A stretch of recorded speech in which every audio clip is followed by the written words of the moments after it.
I'm Mark Callahan, Mr. Saltwater Tank, and this is Mr. Saltwater Tank TV. There's many pieces to the puzzle of keeping your tank looking great.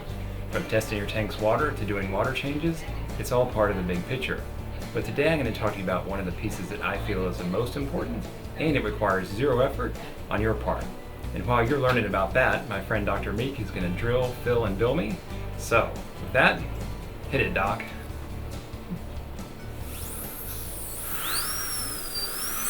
So what is this piece of the puzzle that requires no effort on your part but keeps your tank looking great? Well, it's a cleanup crew. And what's a cleanup crew? A cleanup crew is a set of invertebrates that are constantly cruising your tank, cleaning things up.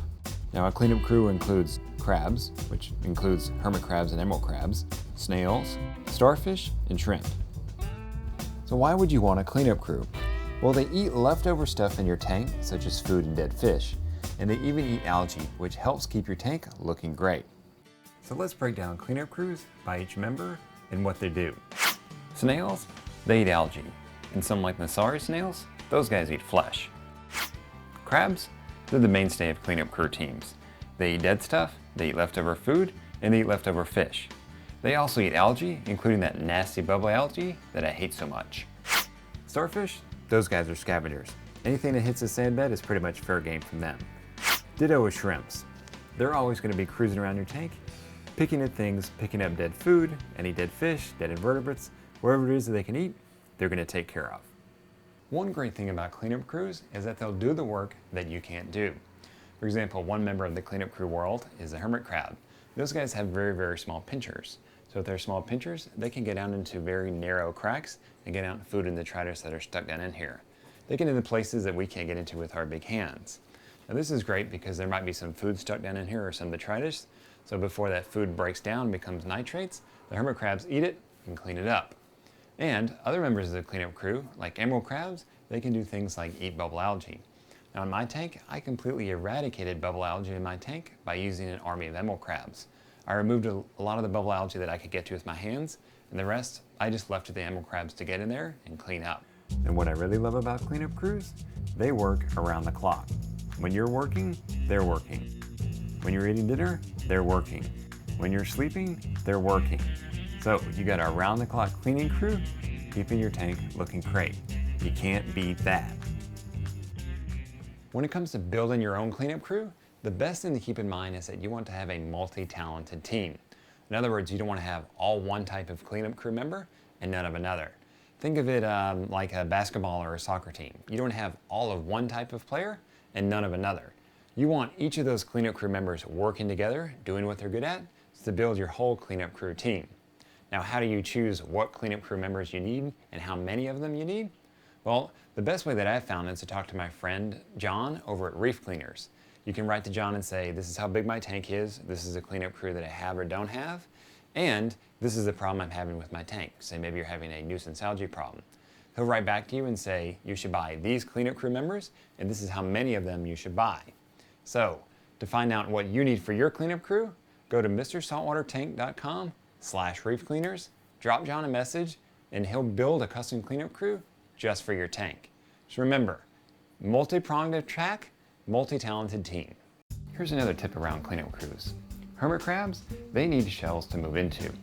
Hermit crabs can't make their own protective shells, so as they get bigger and grow up, they look for bigger shells to move into. So you want to make sure that there's enough empty shells in your tank. As the crabs grow up and get bigger, they can move into other shells. If you don't have enough shells, they're going to fight with one another and kill each other off to take that bigger crab's shell. And here's some more great info. Every now and then, your cleanup crew needs to be beefed up again. Over time, snails and crabs, they die off, they get eaten, they just don't live for years and years and years. So every couple months, grab a couple more members of your cleanup crew and put it back in your tank. One of the big myths you'll hear about cleanup crews is that anything with a claw doesn't belong in a reef tank. In other words, crabs should not be part of your cleanup crew. Now the thought process behind it is that crabs are opportunistic feeders. That means if they have the opportunity to eat something, they're going to do it. So the idea is since they have these pinchers, they're going to eat, tear apart, and destroy your coral. Now, there's some truth to this. Every now and then you'll run across a rogue member of a crab family, gets in your tank and starts eating anything that he can get. Now, I've had cleanup crews in many tanks, including my own. I've had hundreds of crabs, and I've never had a problem with any of them eating coral. Now, there's a flip side to this as well. If you watch crabs, they'll crawl all over your coral colonies. They'll get on your LPS, they'll get on your SPS, and when they do that, the polyps are going to contract because there's something on them, on those polyps, making them annoy. So some people see those crabs crawling over the colonies, probably picking at things, pieces of food particles that are in there, and they think, oh, well, the polyps are contracted, crabs in there grabbing at things, they're eating that coral. Well, it's not true. I've had plenty of crabs in my tank crawl all over my SPS colonies, polyps contract, they never eat that coral. So, should crabs be part of your cleanup crew? Absolutely. I think they're invaluable for what they do. Just keep your eye on if you see a rogue member of the family who's doing bad things. If you see them, grab them, put them in jail, get them out of your tank. I consider a cleanup crew to be your best friend when it comes to keeping your tank looking great. And with a guy like John at Reef Cleaners who will custom build a cleanup crew for you, having one in your tank is really a no-brainer. Now, a word of caution about cleanup crews.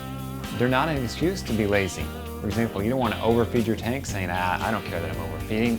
Cleanup crews there, they'll take care of it. Now, they're not there to pick up your slack. And cleanup crews don't need to be fed. So you don't need to put excess food in your tank thinking that the cleanup crew will get fed that way. They don't need to be fed specifically. There's plenty of stuff in your tank for them to cruise around, to forage. That's what they like to do, and that's what they're good at. So let them do their job. You don't need to feed them.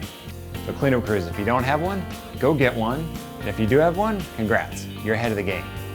I'm Mark Callahan, Mr. Saltwater Tank. This has been Mr. Saltwater Tank TV. Until next time, have a good one, enjoy your tanks, and know your tank personality.